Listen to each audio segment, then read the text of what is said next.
Siftpop podcast is recorded in front of a live internet audience. Live from a bunker in the heart of the Ozarks, two things are about to happen in the next 30 seconds. We're going to do a podcast, and I'm going to say it's Siftpop.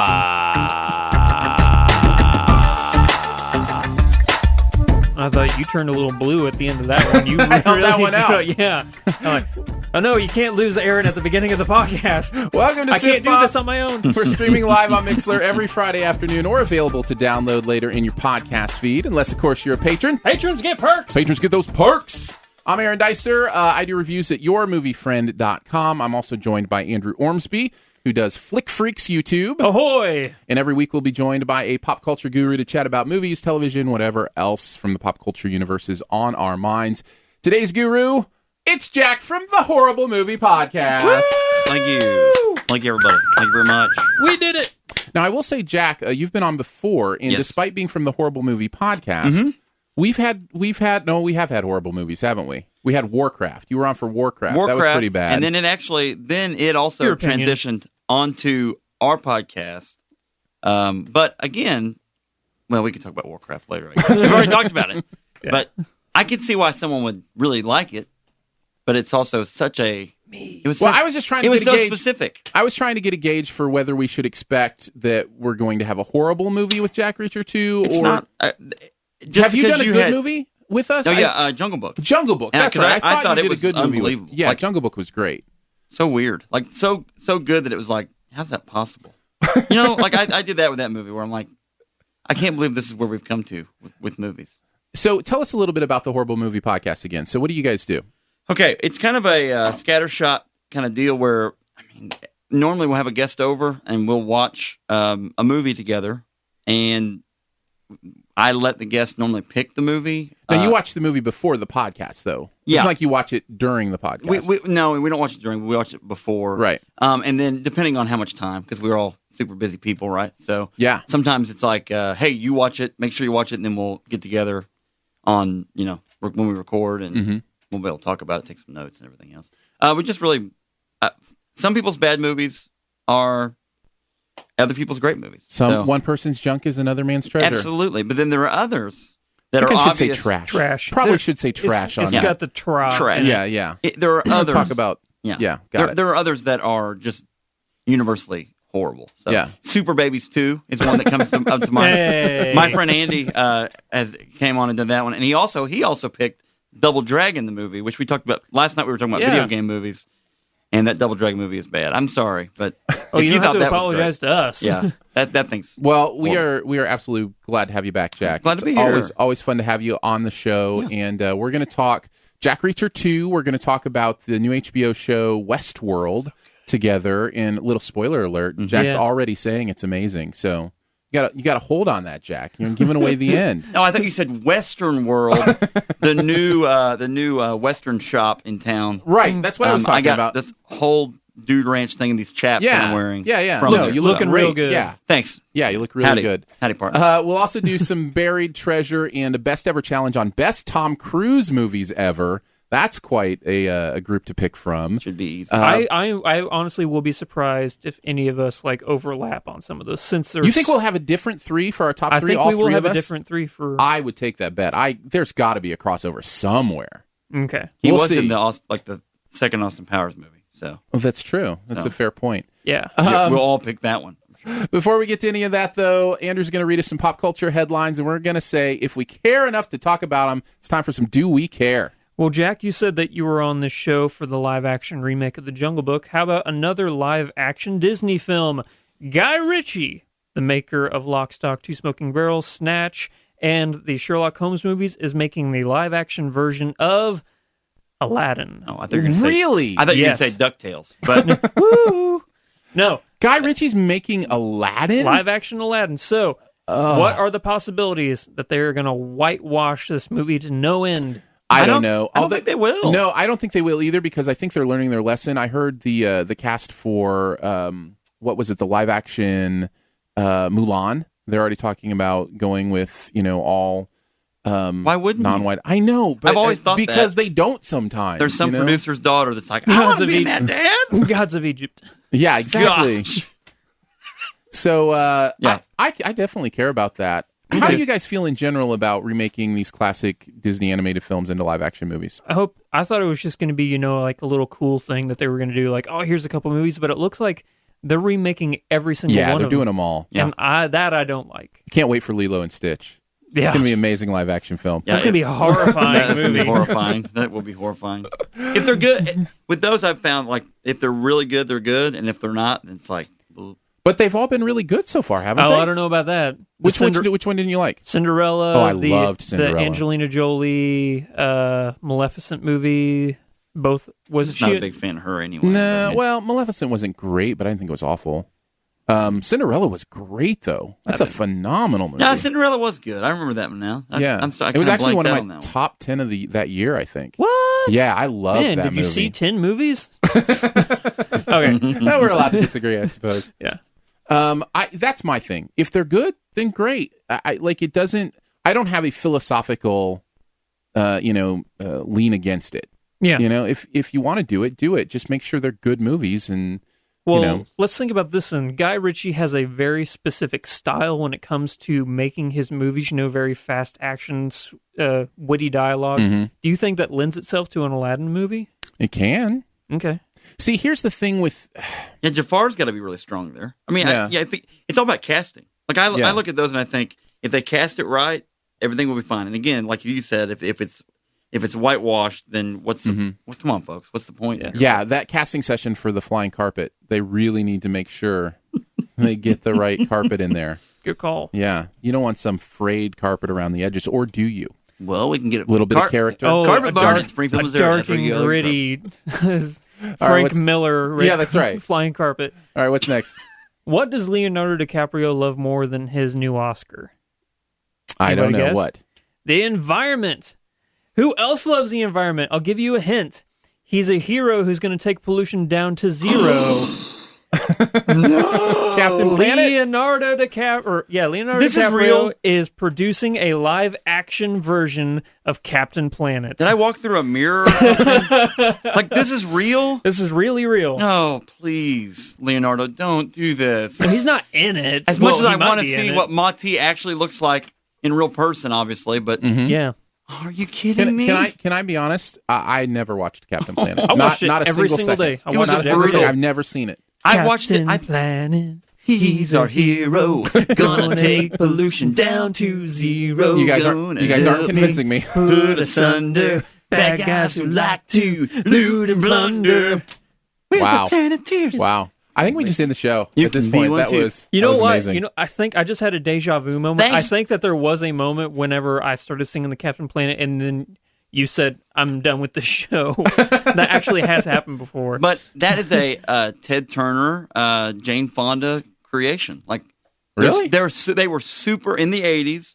Super into the environmental Jane Fonda stuff. especially. Yeah.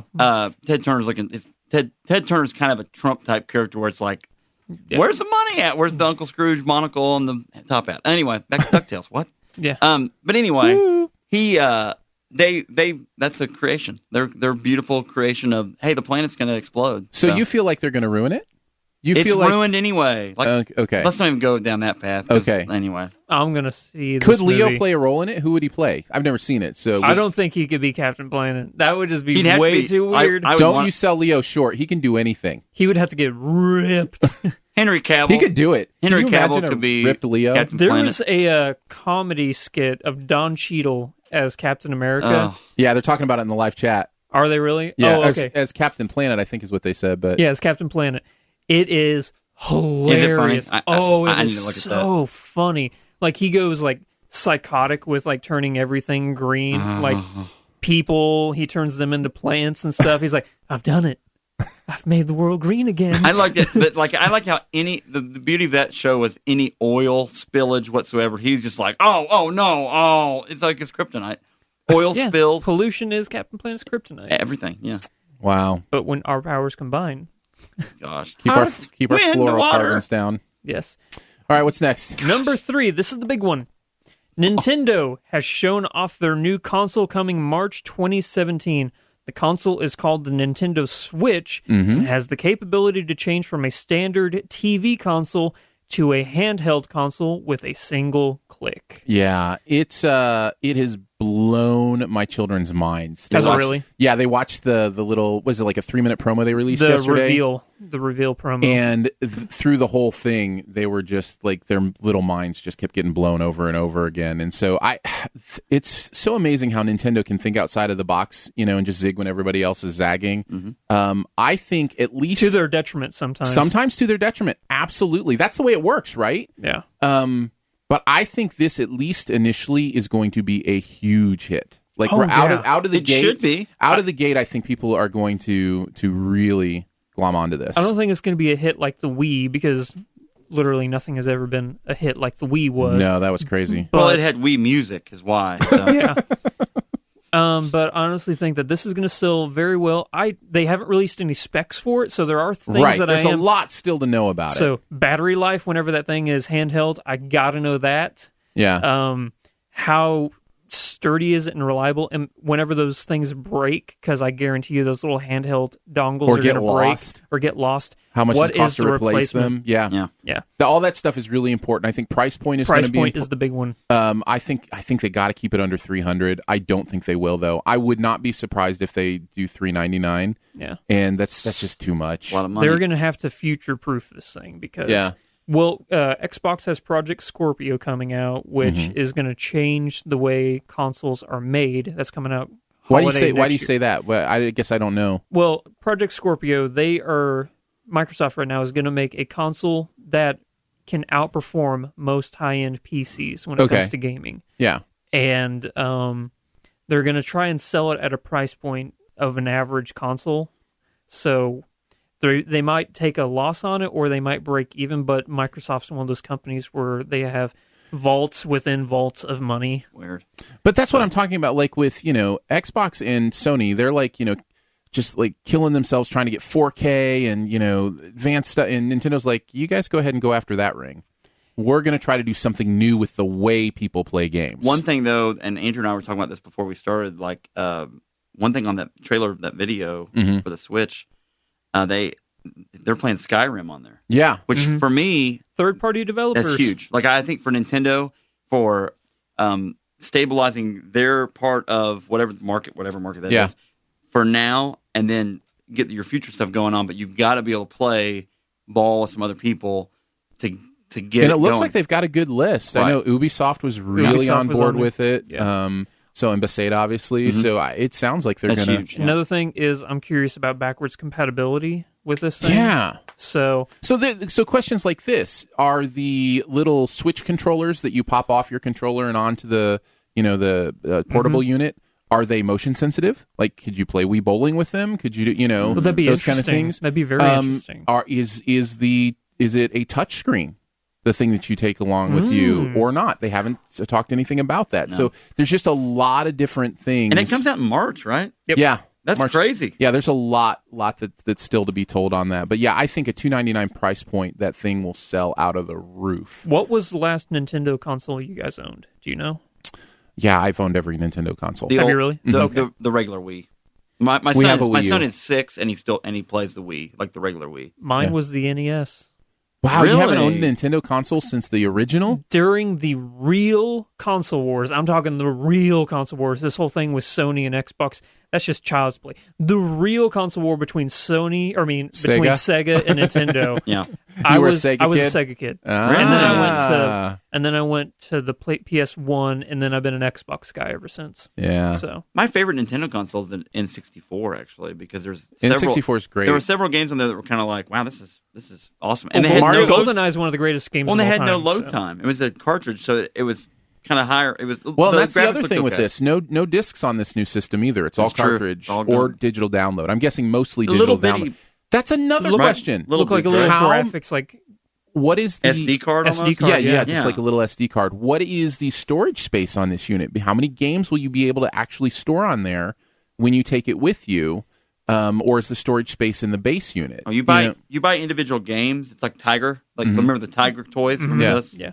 You just keep buying them. Here's over and over. Here's so you're a theory on that. 30 of these sitting around. Well, but see, they're doing so many digital downloads. Yeah, here's a theory on that. So we saw that they had the SD cards. Yes. the highest SD card I've ever seen was 64 gigs. I'm sure there's 128 gigs out there somewhere. But what they could do is I have a little micro SD that's 2 terabytes. Do you really? Yeah, just a little thing like this. So like what they could be, crazy. The SD cards could hold multiple games, and that could be your storage system, and you can exchange them for other ones if you fill up. Mm-hmm. So that's possibly what they could be doing. I don't see them wasting SD cards, those little micro, easy-to-lose cards, for every single Surely game. you have an online account for that, right? You know what I'm saying? Like a cloud storage or something. Where you buy into... And does it have built-in Wi-Fi? Yes, it does. Okay. You know that for sure? Have they said that? Okay. Yeah, I think they did say that. I don't think storage is the main issue. Storage is pretty easy to get the storage you need for games. The main issue is transfer speeds from that storage. So an SD card may not be able to do high enough transfer speeds for the video quality and lag and that kind of stuff in the system itself. Right. So it'll be interesting to see how it works. That's going to be the defining moment of that system is, does it actually do what I want it to do? Will it last for more than 2 hours outside of its cradle? You know, those kind of things. So it'll be interesting to see. On that trailer, they're taking it over with the beach, the barbecue, the plane. So there was 2 different consoles or controllers. Did you guys notice that? Yeah, there's a Pro controller. There's a Pro controller that looks a lot like the Xbox controller, which I'm okay with because it's the best controller. And then they had the very versatile one, which you could switch between 1 and 2 people playing on one controller. It just splits in half. Yeah.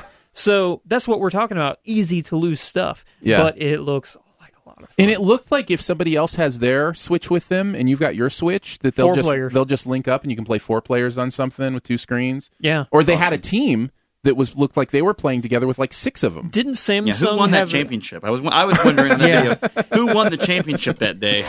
You're a legend. Folks wonder why you left. Purple Heart, Silver Star. There's this big dent in the desk. People say you made it with someone's head.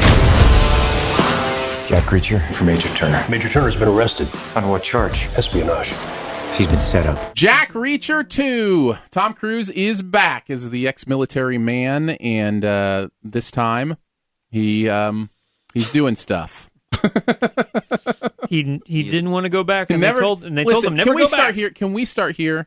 How do you name your sequel Never Go Back? You are just asking for it, right? No, you're just asking for every reviewer, every critic ever to go, yeah, you should have listened to your own advice. Yes. Never go back. Yes. Well, we know how Aaron feels about this movie now. Not necessarily. I'm just saying that's an ill-advised name for a sequel. Oh, if there is going to be a negative review, then that's you're just giving them, fodder to be able to use. So Jack Reacher, Never Go Back. Let's start here before we even get into our feelings on this.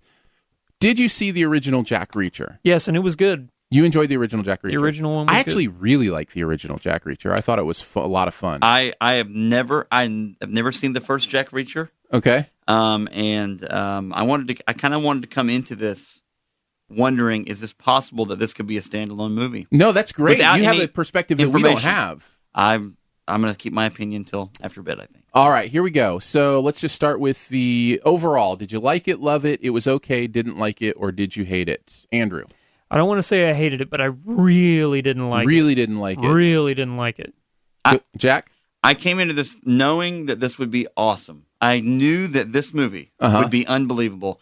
And then it basically, our trip to the theater, it not quite to that level, but almost became a recruiting trip or like just a scouting mission for my own podcast. So, Got it. His podcast, by the way, once again, horrible movie podcast. Yeah. So I definitely was. I don't want to say I was disappointed. There were a couple times when I chuckled because it was like, I don't know. They were bad chuckles for me. Yeah. Like, And I just God, what is wrong with you? I'm strongly in the disliked it. It lulled. It lulled some weird parts too. Where Okay, like, so here's the happening? thing. Here's the thing. First movie was really good. That's the disappointing part, right? I've heard that. And that's why I was excited about this one. I think this movie for me, and we'll get into some of the details, but it is one of the hardest things for me to go to a sequel of a movie I enjoyed and for it to completely let me down like this. Yeah. And for this movie, it's almost like it took everything I loved about the first movie and said, well, let's do the opposite of that in this movie. Yeah. And it's just like, what are you doing? Like, do you not know what made that first movie somewhat of a hit? That's a little bit exciting. I could so easily make a trailer for this second movie. And without even seeing the first movie, And I may at some point. So if I break into trailer mode, just play along. So. Let's go ahead and start with the negatives this time, just because since none of us really liked it, I'm sure there's more on our plate that way. Yeah. What are some of the specific things about this movie you come away going, oh, why did you do that?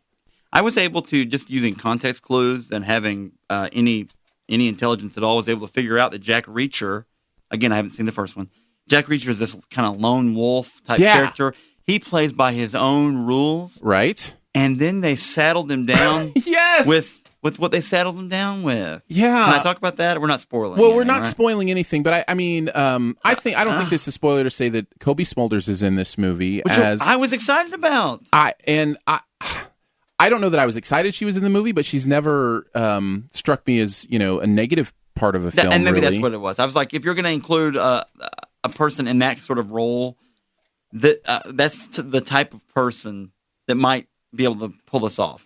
So at one point in the movie, Jack Reacher looks at her and says something along the lines of, I usually do this alone, or something like that, or, I work better alone. And I'm thinking, yeah, that's exactly the point. You're Jack Reacher. And they don't only just saddle him with her, they saddle him with another character that becomes an integral part of the plot. So which is that always was my main dislike. Okay. Danica Yarosh, who plays a person in this movie, worst performance in this entire movie. Oh, yeah, it was could bad. not stand her character, and every single time she was on screen, which was for the entire movie, I was angry. Man, I just Just angry. I was angry. yeah. No, she wasn't great. I'll also say this. I thought Tom Cruise was fine. I think he's a decent actor. He does his Tom Cruise thing. Yes. In fact, if there is one bright spot for the movie, I guess I'll go ahead and show my hand here. It's Tom Cruise. Yes. Yeah. I do think he's a great actor, and there were some moments where he was able to shine through, even though the movie around him was awful. Other than him, I didn't really like anybody's performance. Not a Even single Kobe person. Smulders, I was like, you don't look like a good actor in this movie. No, I don't run very well I had either. 2 pros for this movie. One was Did Tom you just Cruise. say they don't run They don't very run well? very well either. Yeah. And run. And I can see it. And they're running. And it's That like robot run? T100, T1000. Yeah, exactly. So I had 2 pros for this movie. One was Tom Cruise, because, he just has this presence that every single movie it just carries The through. charisma is insane for that he man. is. And Ugh. the action scenes in this movie, they weren't as good as the first movie, but some of the combat scenes were kind of fun to watch. That is true, but here's the problem, and this is what I said. There aren't enough of them. No. In the first movie, it never lets you go. It's momentum, and there's action throughout it. He beats up everybody in the first movie. And It in doesn't matter if he just met him or if he's like, oh, there's a guy across the street. I'm going to go beat the crap out of him because it's been 5 minutes. I want that sandwich. Give me that sandwich. In this movie, there was so few action. I felt like Jeff Goldblum in Jurassic Park. Like, you do eventually have action in your action movie, right? You know, like it's where was it? And it when it happened, it was okay. But it just wasn't there enough. I think the main reason is they've tried to invest so much in those relationships. And the relationships weren't only bogging down the action, they also weren't important to the story, really. And you weren't engaged in those relationships. You weren't like, oh, man, I really hope this works out. Right. You're like, this is kind of who cares if this works out? Yeah. So they took the plot of this movie and they laid it on a sheet of paper mache and said, please don't poke any holes in this, because if you do, everything is just going to come falling through. And there's plenty of areas to poke some holes and send this movie falling down. So I have two more negatives where the movie took what happened in the first one and then completely did the opposite in this one. The first is the complexity and the intrigue of the central mystery. In the first movie, that was actually pretty interesting, pretty complex, and kept my brain moving like, oh, who did that and how did that happen? This movie, it was simple, and even once you knew what was going on, there wasn't really anything to it. Yeah, there was no reason to care about it. It seemed predictable. Like the whole thing, I'm just like, this is probably where they're going, right? And then they did, and you're like, what? Why? Yeah. Why are we here right now doing that? Why are we doing that? And it's like weird. So dumb. And then the other thing, and this may be the main thing I loved about the first movie, and the main reason I'm disappointed with the second movie. In the first movie, Jack Reacher was not only a lone wolf, he was also kind of omniscient. Like, he knew everything that was about to happen. He was always one step ahead. He always had the right move at the right time. He knew exactly how to best each person. He was one, and we don't see that a lot these days in movies because we kind of like our superheroes flawed now. We like them to have, something to work through and that kind of stuff. See, I don't like that. I want to go to a movie to see something that I can't do myself. I can exactly. I want someone just to destroy people in movies. And that's things what like Jack that. Reacher did in the first movie. And then in this movie, Yeah. they do all those things that I was just talking. They make him flawed. They make him kind of fumble around a little bit and not He know has what's to going pay on. a mortgage in this movie. And his car payments. So Not yeah. real. That's not real, folks. So that was rough for me. Anything else that you wanted to bring to the table? Could not wait for this movie to end. Man, see, I hate having that feeling in a movie. Like, please just get this over with. It's so sad. I have one last thing. Yeah, go Here's ahead. my one last Do thing. your one last thing. Based on actually these two movies, the first one and this one, I am 100% convinced now that this movie is brought to us by the Federal Transit Association or the administration, because every single movie is him riding a bus somewhere. Like, the first movie, he's on a bus like 5 or 6 times. This movie, he's on a bus like 5 or 6 times. The guy loves public transit, and he uses it. And, yeah, I 100% am convinced that FDA is paying for this movie. Best way to get away. One other transportation FDA. trivia.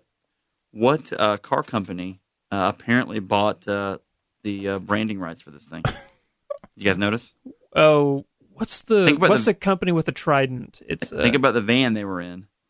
The old Listen, cruddy you are van. talking to the wrong But guy then if you're going to talk the cars. all of the police cars were all Chrysler. It's all Chrysler. Oh, yeah. The van was an old Caravan, Dodge Caravan, an old one, like with the wood With the sides wood on it, panels? but like the Spoiler alert. it's about kidding.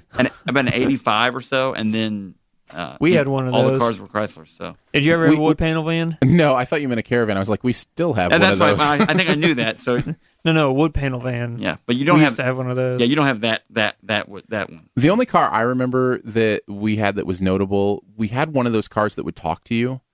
Like when you... Well, like Herbie? yeah. Like you would leave a door open and be like, your door is ajar. Instead of like, What? Yeah. Are you from the future? Yeah. The This fuel isn't is real. low. No, this was a real car in the 80s. My car today doesn't even talk to me. I know, because it was silly.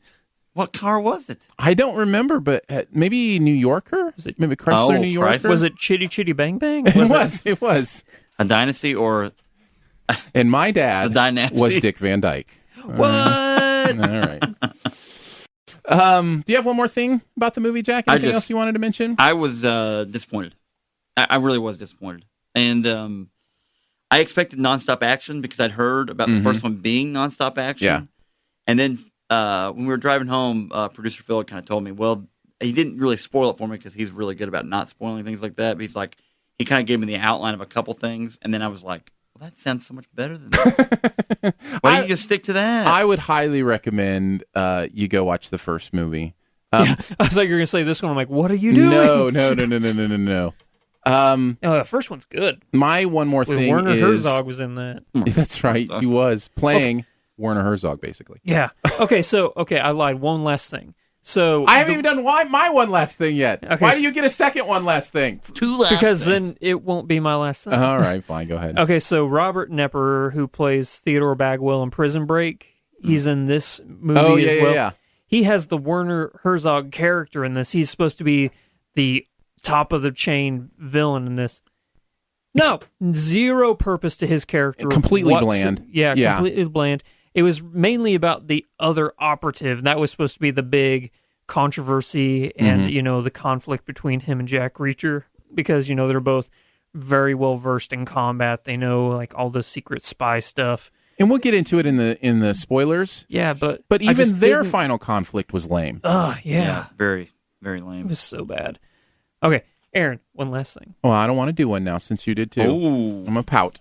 I'm just kidding. Technically, if I do two things, one of them is not a last thing. That's true. That's true. My one last thing is, despite how awful this movie is, I kind of still want another one.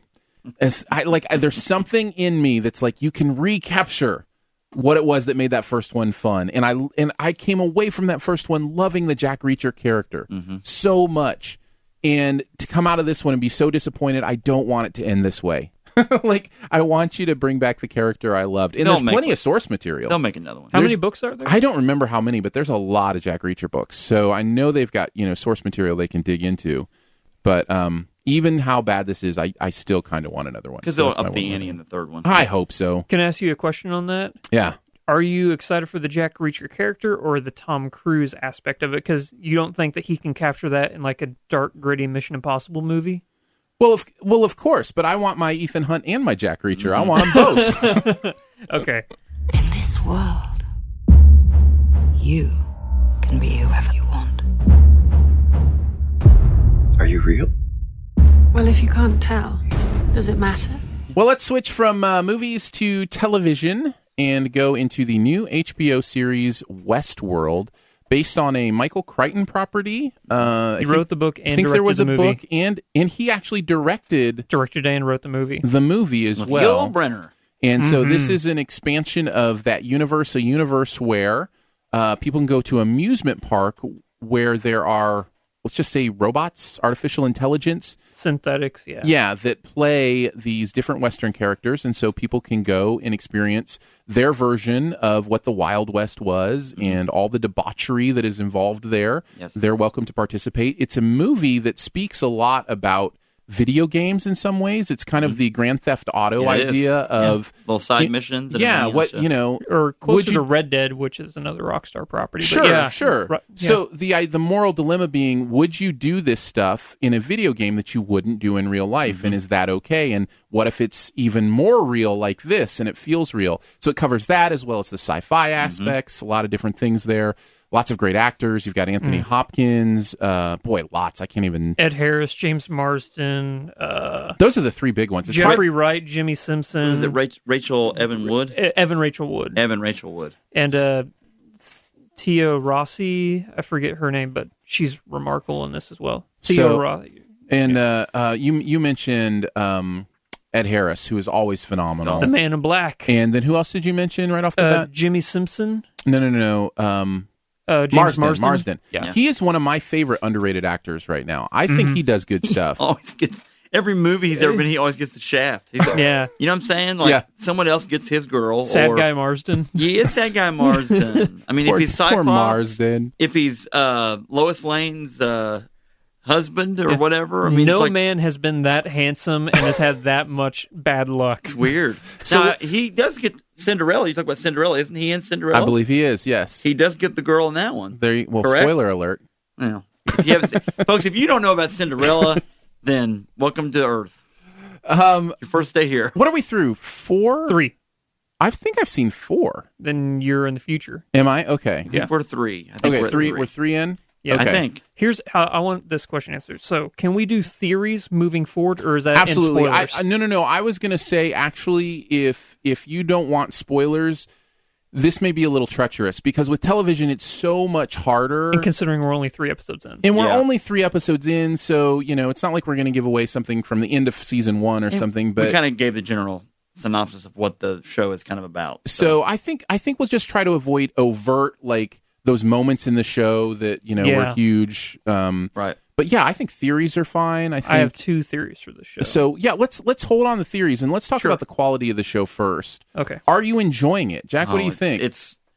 It's so good. Like it's as Game of Thrones is, and that, granted they're so far different. I mean, it's not even the No, same. there's some similarities, but yeah. But I'm saying one's about Fantasy. high And one's fantasy, sci-fi. and the other's sci-fi. Yeah. But the I like how I'm like one's this, and you're like this genre. Anyway, sorry. I will be your voice. It was Jack. funny to me. One was Alf the movie, and then the other was Growing Pains. Okay, so I feel like this just shows how awesome television is, and how when you do it right, and you do it, and you put money into it, and you do great casting. Casting's huge. Never cast kid actors, but the other is it's just awesome.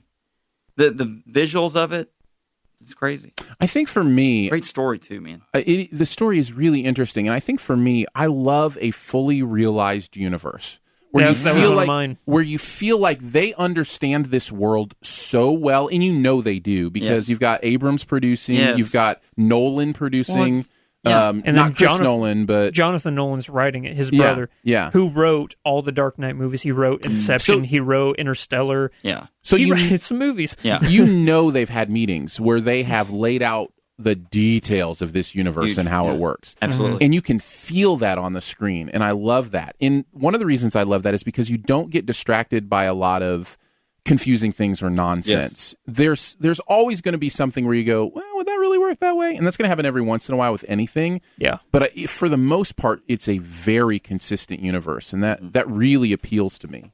Gives me a foundation to work off of. Yeah. I totally agree with you. And you brought up Game of Thrones, and I think that you can actually compare these two because you brought up whenever a show has a defined universe to where they set the laws and everybody knows how everything works, that makes for a much, much more exciting television show because the audience themselves can feel like they're in that world because they understand how everything works. Mm-hmm. So that's how it gets them. Here's my big thing for the show. So the fact that they were able to make a show that makes you care more about the synthetic androids than the actual people it speaks volumes to how well written this show is because I think it's amazing how they can take the worst parts of humanity. Like, what would you do if you had carte blanche? If you could do anything you want, right, no with consequences. No ramifications, how horrible of a person are you really? And the things that some people do in this show because they can do whatever they want just makes you really worried about humanity in general. And that's what I was talking about with the moral choices of video games. I'll go back to Grand Theft Auto or the internet in general. Like sure. Just the world that is the internet in general. But I think of when you put yourself in a video game that you get points for, running someone over or, you get points for, killing someone or whatever. Or stealing their car. Or stealing a car or whatever, we're in this world. It's just because it's two-dimensional. It's on a screen. We're not dealing with, it doesn't feel as real as something like Westworld would. Yeah. So Christopher Nolan said that he actually took 2 video games and he used them as his baseline for this universe. One of them was Red Dead Redemption, which is made by the same people who make GTA, Grand Theft Autos, and the other was BioShock. Have you guys ever played BioShock? I've never played it. Okay, so it's a very defined universe with very set rules and how everything works.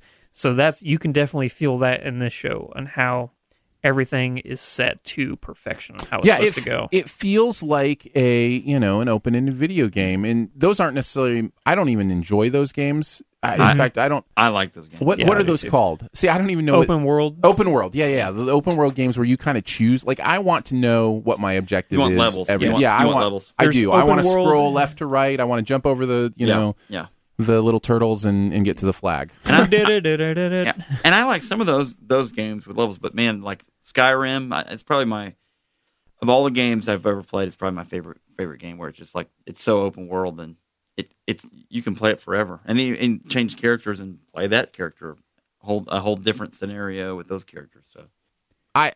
So it's good. It's written well. Yeah. The acting is phenomenal. They obviously got top-notch people in it. Yeah. The world is very consistent. There's a lot of mystery to it, so that there's always stuff to think about. You talk about theorizing, which we'll get into here in just a second. But there's always stuff to why is that way? Why is and even just thinking about the stories in Westworld and how they do their narratives, and they go into the behind the scenes of, okay, we're going to start a new narrative with this group and we need this many new, I love that. All that stuff is so incredible and so interesting and to get into the mind. Now, the key, even in the first episode or 2, I think, to what's happening in this first season at least, is some kind of programming has been changed in the AI that they're actually remembering things. Yeah, and they don't know who has kind of caused this to. So all of a sudden, the farmer's daughter, who part of her story is often that she'll get raped or something like that, is all of a sudden remembering all these encounters with all these different violent men, and how would that affect somebody, even though she is an artificial intelligence, because she's been programmed to feel like a human. Because every single night, the synthetics, the host, as they're called, their memories are wiped of what has happened to them the day before. Right. So now they're starting to remember what these guests, the humans coming to this theme park, are doing to them. So Yeah. And then you've got Ed Harris playing the Man in Black, The and Man you in kind of Black. wonder what he's up to. There's something to do with a maze, and he's trying to find the next level of the game. Very and, weird. And like you know, that he's been playing That's for one of my theories. So that he's Yeah. been playing for 30 years. 30 Yeah, years. Awesome. he's been coming for 30 years. And, Is that literal? yeah, Yeah, I think literally- so. I think literally for him, so. it's 30 literal. Yeah. Oh, let's get into theories. Okay. So, what do you think this place is? Can we start there? Okay. First of all, is this Earth? yeah, it's Earth. It way in the future Earth, and I bet it's. I envision it being land that they own, that they've bought in the West. But at one point, they're going. They have underground facilities, and they're going up into this facility. Yeah. They go through a door onto. I think it's an amusement planet. Whoa. I think it is a I thought it was gonna be like a holodeck at first. I thought it was gonna be like on Yeah. Star Trek Next Generation, be a holodeck at first. But yeah. I think it's an amusement planet, and they have others like Roman World and They do. They different do. things like that. There's Michael Crichton actually wrote a couple different books. One of them is Future World, Right. and there are different theme parks Right. for different areas. So I don't know that it's Earth, but that's one of my questions. Okay. What about you, Andrew? What are you theorizing about? Two theories. Okay. One of them is actually both of them deal with Ed Harris and what he wants. So The the Man in maze, Black. yeah, the Man in Black. One of my theories for him is that what he wants, what the maze, what the end game for him is. Here's my theory. I think he wants to become one of the synthetics. I think his goal is to become a host because he's been coming to this theme park for 30 years. Every single person that he's interacted with for 30 years has stayed the same age while he is getting older and older and older. So I think he wants to upload his consciousness into a host so he Okay. can live forever. Okay. Here's my other theory, and this one's really crazy. Jimmy Simpson's character, who is the young, timid guy who it's his first time. His White- friend's the trying white- to get him his to do all friend's the trying bad to Get stuff. the white hat. He's got the white Yeah. hair. Here's my theory. That's Ed Harris as a young man. I've- All that stuff's in... I've wondered Right, about and that. I thought that too. And it's Okay. and there's this crossed up time. Like Timeline. they're basically superimposing. I think it's it almost over, a given that there's a time shift happening here somewhere that we don't know about. Right. Yeah. And it might be that there are two characters that are the same character. I thought about that. I wondered about that. That would make a lot of sense, actually. Yeah. Man, there's so much going on in this. The other thing that I would say that I've theorized about, I can guarantee you one of the people who is working on this park is a synthetic. or maybe all of them. The guy, especially the way Anthony Hopkins talks to the guy Jeffrey Wright. Jeffrey Wright, he almost talks to him like a synthetic. Like there are times when he will reset his thinking about something, and it sounds like he's talking to a synthetic. I wonder if Jeffrey Wright's character is a synthetic. That'd be interesting. That would be really interesting. I am with you 100 convinced that one person that is working on the park Somebody is is, a synthetic host. Host. I keep getting guest and host mixed up for some No, reason. totally understandable. Yeah. I just we haven't mentioned there's another part of this universe where they can kill these hosts, but they can't kill other guests, and guests can't be killed by hosts, or somehow the guns operate differently when you shoot, the synthetics as opposed to shooting a human. Although it looks like the humans do get kind of like the impact of a Bruised shot. up or something. They get like a paintball welt on them or something. Yeah, something like that. But there's nothing to stop if a synthetic goes crazy or something and they grab a rock, which, Right. has That been part happens. of the show. Yeah. There's nothing to That was stop. I mean, there's that supposed was, to be programming, intense. but Yeah. That was a crazy scene. so I don't know. There's a lot of ways this show could go, and I'm really interested to see them. I just hope that the show, and this is a possible con, I hope that it doesn't fall down I keep referring to it as the lost rabbit hole. I was going to ask you about for Lost. twists and turns for the sake of having twists and turns. Right. I think that Jonathan Nolan is a brilliant enough writer, and with J.J. Abrams at the helm, we won't have to worry about that. But it is still a possibility. Anytime you deal with a mind-bending show like this, or Mr. Robot, anything where the whole sole purpose is to trick the audience, that it can go wrong really quick. See, I don't think the whole purpose should be to trick the audience. I think what they're trying to do is tell a story where they reveal the information at its most crucial point for the story, and that allows buy-in from the audience. Game of Thrones does a lot of that, where you have something revealed at the exact right time. Think of the expansiveness of the Game of Thrones universe. Right. Well, the good thing And think is of what that could be for a show like this, The good thing is Game of Thrones has had over 20 years to make sure that their story's right. Yeah. So, Yeah, and it comes from a source material that is written that in depth. And so that is a difference as well. and that's the thing. I don't think Westworld was written that in depth. It was just one book. So I guess I should say from what I'm hearing, we're all in, right? Like, Love and it. we're all love definitely going it. to keep That's awesome. watching it. Yeah. We'll give the typical HBO warning, especially with this show, especially because without a doubt, when the synthetics are being worked on, they don't wear clothes. Yeah. So there's a lot of naked robots Right. that look like naked humans because they are actually naked humans. Yeah. So be aware What? of that and And the it's- language wait and the a minute. violence. Really? And it's weird because as opposed to Game of Thrones, it's not sexual. Right. No, And absolutely. Actually, that makes it like creepier in a Well, way. I think it makes it more authentic. It feels very real. It's Right. not done for titillation. It's done because that's the real world environment that they would be working in. And there's also something very debasing about it Yeah. for the AI. And it's one of the ways that they trick, so to speak, us into caring so much for these robots is how debasingly they are treated. Right. And, Like they don't even matter. yeah. They're just, and you can understand that, right? Like, Well, they're 'cause they're machines. created. It's our cell phone, It's when it's done, you throw it away. Like it's like it's Maximum Overdrive with Emilio Estevez. Whenever the machines come alive, they can't imagine that these. Never mind. Jack just brought us back to this is not the Maximum West Overdrive. Wing. This is not the West Wing. This is Westworld. The West Wing Westworld crossover is coming. Yeah. That's actually real life right now. Yeah. Is the West Wing Westworld. Man, if Sorkin was to write on this show, that'd just be interesting. That'd be the next level. People would start talking very quickly. That's right. A lot more information would get out. Yeah. Thank you so much to all our Patreon supporters. It is how this podcast and other podcasts on the Studio DNA podcast network happen. If you go to patreon.com/Studio DNA, you will see all the podcasts that happen there and the way they're made possible through your gift. $1 a month helps. $3 a month allows you early access to the podcast. And if you are a patron, there is now a patron-only podcast feed. If you love doing podcasts, you can take that feed, input it into your podcast player, and you will not only get all the actual podcasts from every podcast on the network, you'll get all the bonus stuff as well that's for patrons only. Some exclusive pre-shows. Today's, we talked about our favorite movie snacks, so had a good conversation on that and some other fun stuff. Only patrons get to access that stuff. So if you want to give $1 a month, a couple bucks a month, we would certainly appreciate it. And you can check out all the perks and everything there at patreon.com/Studio DNA. All right, let's go on to the best ever challenge, Okay. where we name the best ever in a particular category. We're going to do best Tom Cruise movies. Now, a reminder, this is not the best Tom Cruise performance ever.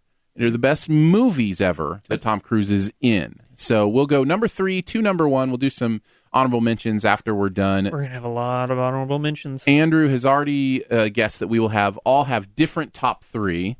Okay. I really so it do should think we will. So this should be interesting. It will be interesting. I'll start this time. I don't usually get to start. Go for it. I will start with my number 3, Edge of Tomorrow. You mean Live, Die, Wow. Repeat? Yeah, Live, Die, Repeat.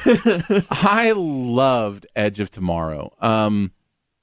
I watched it several times. There's only one thing about it. Literally, that movie has one flaw for me, and it's a big one, unfortunately, but I don't like the ending. I don't like... I totally agree. Other than that, it's almost a perfect movie. Yeah. And I really enjoy Edge of Tomorrow. Great performances, great action, Tom Cruise being his Tom Cruisiest. I love it. Yeah. Jack, number 3. Number 3, I'm going with Minority Report. Very nice. Love that movie. Really like Minority Report. I know that at some point I read where the script for Minority Report, it had been around in Hollywood so long that when it first started out, it was the script for Total Recall 2. Oh, interesting. Whoa. And eventually became Minority Report. Wow. Oh, Look that's that up. cool. Hey, fact check me all you want. I'm sure that's... but I remember I reading don't that want to thinking... fact check you. That's just I too Let's remember just cool. thinking, believe it. Let's That's just say the it. weirdest thing I've ever read in my whole life. Where it had kicked around Hollywood for so long, and then it morphed into... It's morphing time into Minority Report. Well, we've already got our first shared one. That's actually my number 1. It is my favorite Tom Cruise movie of all time. Really? Good. Minority Report. Well, there you go. I just got debunked, though. Debunked. you talk about a world that is fully realized in a universe that a sci-fi universe that I just want to live in. Minority Report is like that for me. And to think of when it came out and the things that it was doing that are even more prescient today, very, very good. Minority Report is my favorite Tom Cruise movie. Sick Stick. Sorry. Good call. Go ahead, Andrew. What's your number 3? Magnolia. Okay. Decent choice. Would have been in my honorable mentions for sure. Okay, yeah. What was it about? So so many things. I remember so many things. I remember Paul Thomas this. Anderson things. Yeah.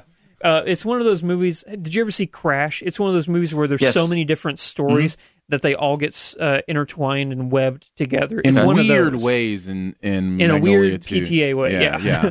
If you ever see Paul Thomas Anderson directing a movie, you better buckle up because it's going to go to some weird places. Well, it's one of two Tom Cruise performances I can think of where he really steps outside of the Tom Cruise. He was nominated box. for an Oscar for this movie. Yeah, he is not your typical Tom Cruise in this movie. He's a relationship speaker, right, in Magnolia? In a very dirty one. A very dirty, misogynistic, women are to be tamed for your sexual desires sort of thing. Yeah. Yeah. It's very, very weird to see Tom Cruise in that role, but it's a really good performance, even though you're not supposed to like that character. Right. So It's Paul Thomas Anderson. I am not a huge PTA fan, which is why it's not in my top 3. I'm a diehard fan. Right, and people who love him get him in a way that I just don't get him. For me, it's a little too strange, a little too abstract, and I don't see the metaphorical pieces coming together like I like to. But I get that he's doing something interesting, and so I definitely give people. I don't fault anybody for loving PTA because big budget art house films. Yeah, absolutely. Number twos. Do you know the before we get to our number twos? Do you know the other Tom Cruise performance that I think is stepping outside of his box? Born on the 4th of July. No, that's still pretty much. Tom Cruise. I know what it is. Tropic Thunder? It's Tropic It's Thunder, Tropic isn't it? Thunder. Yeah. What a crazy performance! It was so good. It's a crazy movie when you really think about it. I mean, just the whole thing. I went with friends who had no idea what that movie was was going to be, and those fake trailers start at the beginning, those fake commercials. Oh, Right. it's so funny. And they're like, "What did you drag us to?" And I'm sure they were awkwardly watching Robert Downey Jr. in that going, yeah. he can't do that. he can't do this. All right. He's not allowed to do this. How Number long twos. did it take you to realize that was Tom Cruise?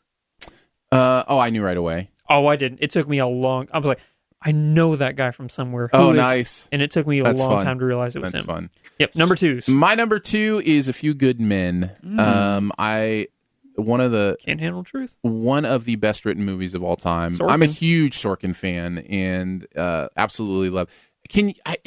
There are very few scenes in the history of cinema that would be in the conversation for best scene of all time, and that courtroom scene is one of them. Yeah, you that's know, true. the You Can't Handle the Truth, Absolutely. Jack Nicholson, It's Tom Cruise. referencing so many You things. want me on that wall? Yeah, sort of thing? Right. exactly. So yeah, that would be my number 2. Good call. Good call. Yep, Jack. My number 2 is Vanilla Sky. Wow, Good movie. I think I did not even have that in my came out honorable mentions. Here's why. It came out in 2001, and it was doing some things with cryogenic stuff there. Like when spoiler alert. Yeah. And when he yells tech support in there, it's like that for me. You talk about iconic things where like something crappy will happen with a computer, and in my brain, I currently still yell tech support. Tech support. But I thought it was pretty genius. And like we talked about, Westworld and kind of things going awry. And in that, I mean, he's basically in cryogenic stasis, and he's starting to thaw out of it. But it's like this weird. You're seeing it from his perspective, and then that's Well, you assume you're seeing it from his perspective, by the way, because anyway, the ending. Who's the director on that? That was the same guy that did. It's one of those things. If you hadn't mentioned it, I would know it. So he did the now I can't even remember the other movie he did where he was a reporter in Rock and Roll and Rock of Ages. No, Cameron not Tom Crowe. Cruise. Cameron Crowe. Oh, yeah. okay. He did yeah. Almost Famous. Almost Famous That's is what I was thinking. That's Yeah. right. And Almost Heroes with Chris Farley. I'm just joking. Okay, I was saying, good. wait, he did? What? No, he didn't. Okay. Matthew Perry and Chris Farley. Yeah. Cameron Crowe. Cameron Crowe.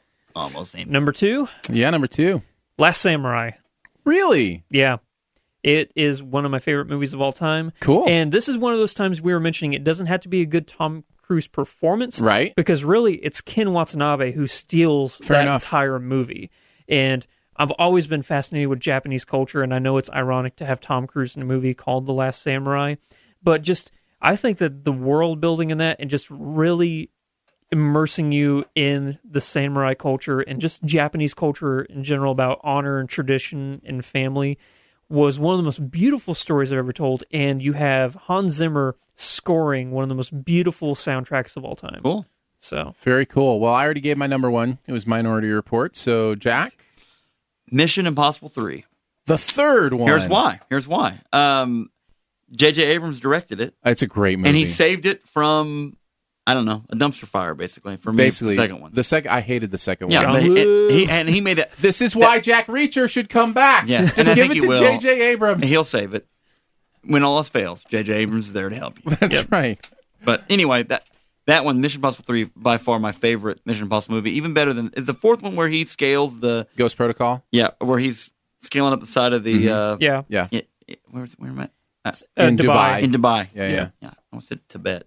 I actually ranked my top 11 Tom Cruise movies. Jeez. Just because I wanted to. But I actually had the first Mission Impossible ahead of Mission Impossible 3. There's just something about that original. I have 1, 4, 5, and then 3, and then 2. I have 1, 3, 4, then 5 is my order. But they're all right there clumped together in my list. But yeah, it's great. Mission Impossible 3 is great. It's a great movie. Number 1, and it's my number 8 movie of all time. Ooh. Wow. Collateral. Wow. Collateral Damage? No, not the Schwarzenegger movie. That was a joke. No, Collateral with Jamie Foxx and Tom Cruise. Collateral Damage. Tom Cruise as the assassin Vincent hiding in the back of the cab of Jamie Foxx as the cab driver in L.A. Mm-hmm. Yeah. I forgot about that. No, it's a good movie. Cool. Yeah. That's a Michael Mann movie who made, I don't know if you've ever been a fan of the heist movies. He's done one called Heat. If you've ever heard of Heat. Have you ever heard of a little movie called Heat? Yeah. Mm-hmm. But honestly, Collateral, and he has a very interesting style of film because I think he actually still records on film. And chemistry between him and Jamie Foxx, because really they're the only two people in this movie. Mm-hmm. With a couple, I think Mark Ruffalo's in this movie as well as the detective trying to find them. But that chemistry between Jamie Foxx and Tom Cruise, because 90% of that movie takes place in that cab, is one of the best chemistries in film history. And this could be the third movie that really is Tom Cruise, not necessarily just being Tom Cruise. He puts in a performance here that's a little different than his usual. And he looks different too because he has white hair. Yeah. And he is dark. Yeah. And it's very philosophical. No, I enjoyed Collateral. I had it in my honorable mentions, but it's my all-time favorite Tom Cruise performance. Very nice. Well, what are some of the ones we missed? I guess I'll throw one out first. We already talked about the Mission Impossible, so we kind of went through that. War of the Worlds was one of the ones in my honorable mention. Oh yeah, I wasn't a fan of War of the Worlds. I really enjoyed it. I really thought I think it's an underrated movie. Spielberg directed it, right? And Cruise starred in it. I'd suggest watching it again because it's the scenes in that movie where he's playing with the tension of what's going on are some of the most edge of my seat tense scenes I can remember in a movie. So War of the Worlds was one of my There's some mentions. visual stuff in there too. I remember the one thing I remember very clearly from that he and his daughter's car get stopped like near that bridge. Yeah. And that mob of people. Uh-huh. And there's a guy that's like, "Come in that car." This guy literally puts his hands on that glass and starts to pull the glass out. And I just remember that visually being like, dear Lord, that's like crazy. This is pre-zombie things where zombies are doing that in movies now. And I remember the scene where the aliens are trying to find him in the basement or whatever. Oh, yeah. And it's just powerful stuff. What else do we want to mention? I have two movies that almost made it in my top 3. I went back and forth all night on them. Okay. Top Gun. Okay. And Rain Man. Yeah, they're both awesome. Rain Man is on my list. In fact, I have Rain Man at number 4. It would have been my number 4. Yeah. Highway to the Danger Zone, man. I mean, seriously. I don't like Top Gun. Top Gun is for what it is. It's kind of a, what it is, it's fine, but it's not a great movie. But is it a balance enough between and hear me out when I say this, a chick flick and it's got action in it. Yeah. But there's a lot of that. So cheesy. Yeah, and the romance part it's like Dirty Dancing almost, where in my head I go like, well, I mean, just watch that volleyball scene. That volleyball hilarious. scene with alone. him and Val Kilmer. Iceman's pumping down. Iceman. Okay, here's the thing. Top Gun is one of like 3 movies ever to make cheesy work in its favor. Okay. I think that it ascends past cheesy to where you can still call it cheesy, but it's good. What are your others? You have to give me a second to think. Well, of I those, just but they do assume when exist. somebody says it's one of 3, they know the other 2. But Yeah, because like whenever you think of a cheesy movie, it's never worked ever except for like 2 or 3 times, and Top Gun is one of those times. yeah, Footloose also is the other. Footloose might be one of the others. Speaking I of, can't give it credit. Kenny Loggins, It's very But because the he soundtrack- scored Footloose too. Both of those movies, though, you think about 80s and being the soundtrack decade, which is my new band name, by the way, Soundtrack Decade. Both those great soundtrack movies. very cool. And it's all because Tom Cruise wrote all the songs on them. Yeah. He co-wrote with Kenny Loggins. Wasn't Harry Connick Jr. in Top Gun? No, he's in Independence Day. Independence I know. Day. Yeah. Yeah. I'm thinking. Maybe he is. I thought he was in Top Gun too. Maybe I don't know. Let's go with Goose. Goose. I'm going to go with Interview with the Vampire. I do not have that on my list. 1994. Awkward at times, yes, but so weird. And in 1994, you didn't have things like that. I guess you had Bram Stoker's Dracula 2 years before that. Yeah. But I'll go with that one. And then you already said A Few Good Men. I only have one more. Rain Man would be the other one. Did anybody mention Jerry Maguire? Oh, which I don't actually like Jerry Maguire that but there are much, a lot of so- catchphrase from that. There are. People It's still certainly use. a movie that me had at hello. Yeah, Yeah, hello. it's certainly a movie that had a lot of impact, but just wasn't one that stuck with me. I always thought it was a little overdone. He's only done 45 movies. Can you believe that? Only 45? Yeah. The only one that nobody's mentioned is actually a recent one that I enjoyed. And I don't think a lot of people did. Oblivion. I didn't like it at all. Yeah, I really enjoyed Oblivion. So It was beautiful, but it didn't like it. So yeah, so that would be my only one other one that He I has would a couple put of movies coming up that I'm pretty excited for. in. Go ahead. The Mummy.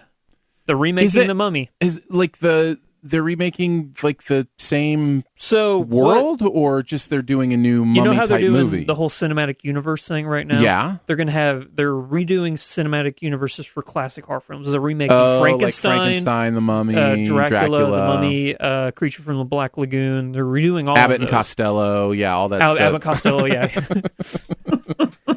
All right, let's move on to the end where we have a little bit of buried treasure. Each of us one thing in the world of pop culture that we want to let people know about. Andrew, why don't you start us off? Gears of War 4.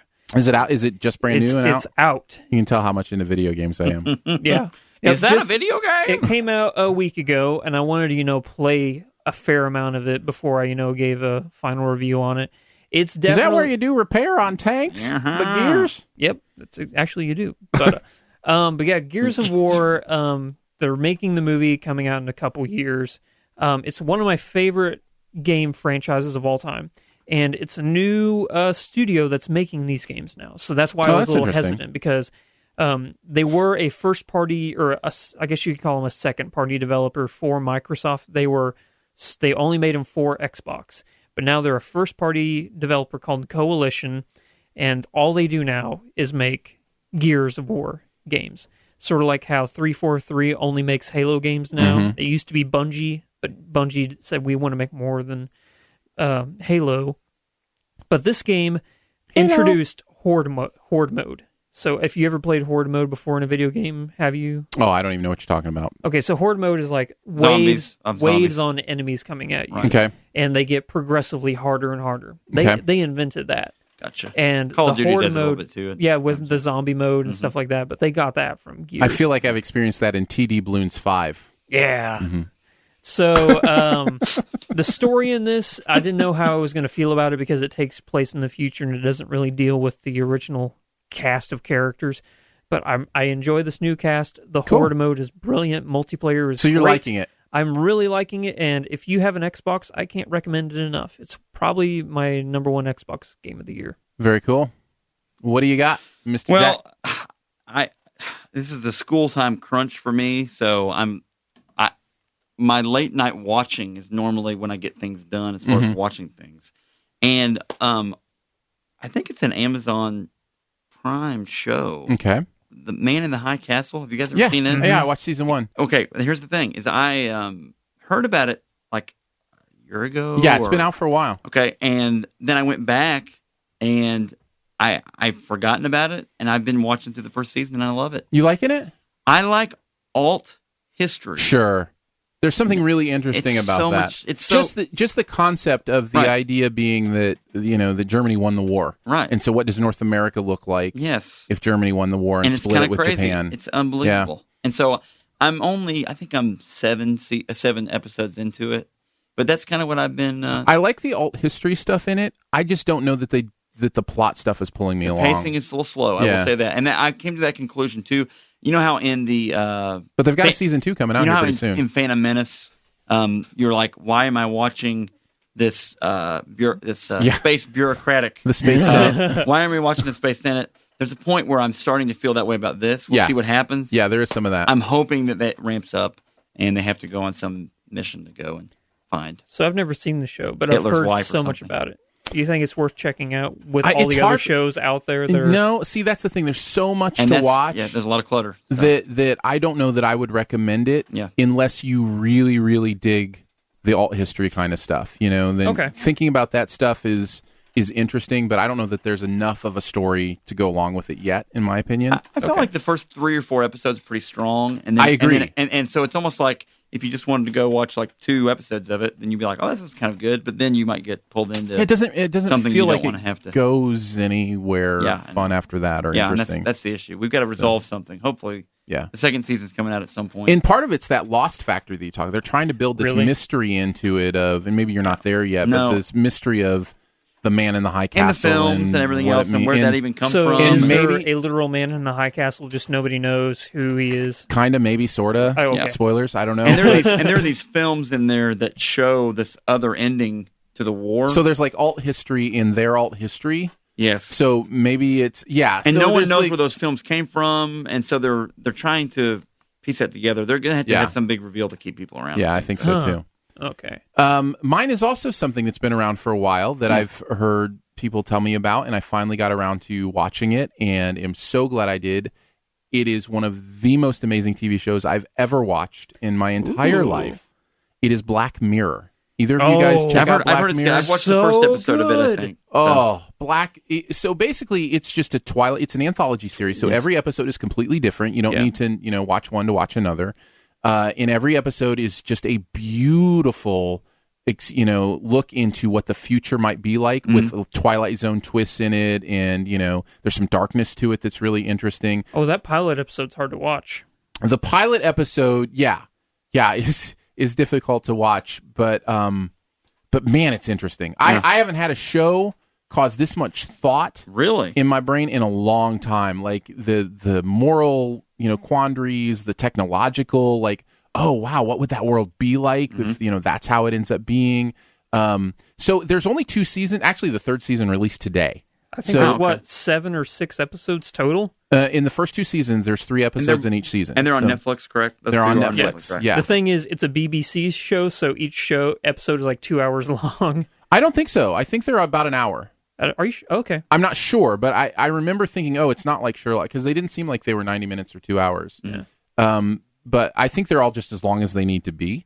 But the 3rd season actually released today, and I think there's another 7 episodes in the 3rd season that came out today, and I'm so excited to check those out. Like released on Netflix, or I think so. Okay, I think so. I know what I'm doing. So. I'll have to take a look at that. But I cannot. If you love sci-fi, if you love future tech, this show is right up your alley. Yeah. And add the moral conundrum to future tech, and it's just like you couldn't have designed a show better for me. It's like they sat in a room and like, okay, how can we create a show that Aaron Dicer really loves? It'll need future technology. Yes. And check. Moral conundrums. Check. Lots of things like, and they did it. So Black Mirror is awesome. Do you know where Black Mirror comes from, the name of the show? Either one of you? Is this trivia or are you asking? No, it's trivia. I was going to make something up just to make you feel better. Black Mirror. Your phone? Your phone. It's a black mirror. Whoa. That's where it comes from, is yourself. It's like, a look into ourselves, but, so could be cell phone, TV, whatever. So, yeah. It's crazy. Technology in general. So that's why everything is based around technology and where it's going and what it might do. Man, I would love to take every single episode of this show and just dissect it, because there's some really good stuff here. And the thing, since it's not, an anthology, every single episode is different. you care more about, the moral dilemma than the actual characters themselves. So you get to think more on like what humanity as a whole, as opposed to just individual characters. There's also a Christmas special that released, by the way. That's crazy. That John Hamm starred in, of all people. Wow. Yeah. So and Santa Claus. No.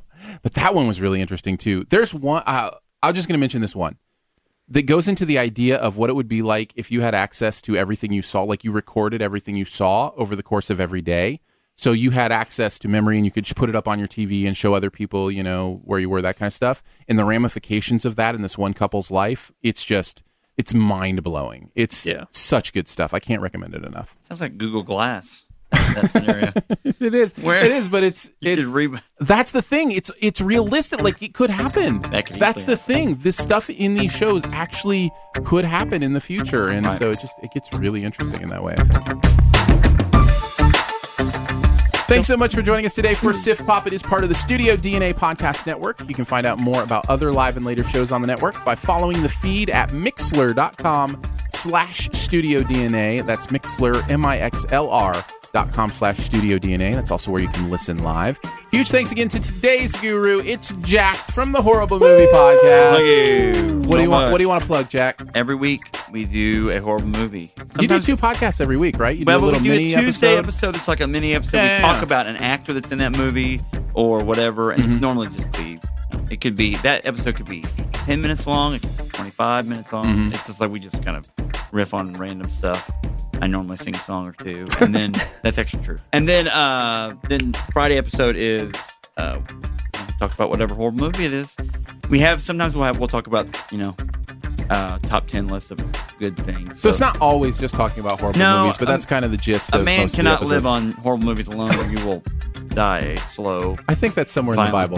I think that's somewhere in Scripture. Right, exactly. Much love and gratitude also to our Patreon supporters for giving monthly to make this show and others on the network possible. Support starts at $1 a month and comes with some pretty fun perks. You can find out more info at patreon.com/Studio DNA.